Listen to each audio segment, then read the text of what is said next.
Hello everyone, welcome to my channel. So, a minute. Wait a s- Hello everyone, welcome to my channel. So today we are going to do Leetcode daily, not daily challenge, weekly challenge. Second question: sort the students by Kate's score. So let us first read this question, then about constraint, and then finally coding part for the same. So here, there is a class with m students and n exams. You are given a zero index m cross an integer matrix score where each row represents one student and score ij denotes the score of ith student got in jth exam. The matrix score contains distinct integers only. So here we are given with this particular matrix, right? Hmm. We are given with this matrix, so each row represent the students and each column represent the exams which are being here, right? And each ij, the score of ij would represent the unique score for that particular student in that exam. So that's the thing which is given to us. Now, you are also given an integer k. Sort the student, that is row of the matrix, by their score in the kth index exam. So basically, we are required to check for that particular column, means kth column, and sort that in highest to lowest order, and accordingly we will be sorting all the rows as well. So this is the thing which we are required to do, and at the end that sorted matrix we are required to return.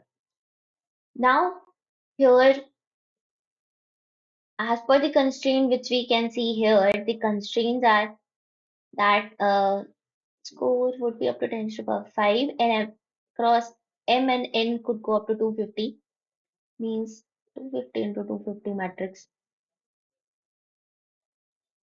and k is up to n only, means k can go up to 250 only. Now comes the part that how we are required to do this particular question. So basically in this particular question, we are just required to sort it, and in C++ how we can do this particular sorting is just by using the STL we can sort it directly and then return the answer. So here's how we can do it. So here we will be using the sort function. Score.begin, score.end is basically this matrix which is there.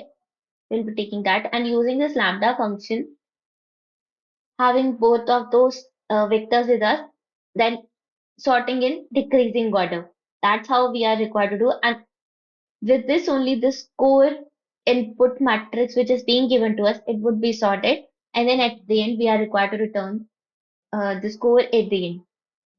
So now comes the part for the time complexity and space complexity for the same. So time complexity, because we are sorting, so it would be order of NlogN, and the space complexity is order of 1 only. And here n basically refers to, because here we are sorting as per the n into m matrix, right? So here n simply refers to, means if we take it as capital n cross m. So that is the thing. So accordingly, the sorting is being happening here. So this is all about this particular question. If you like the explanation, then please do like and subscribe to my channel. Or if you have any doubt, you could comment that out with a timestamp for the same. So this was all for the same. Thank you.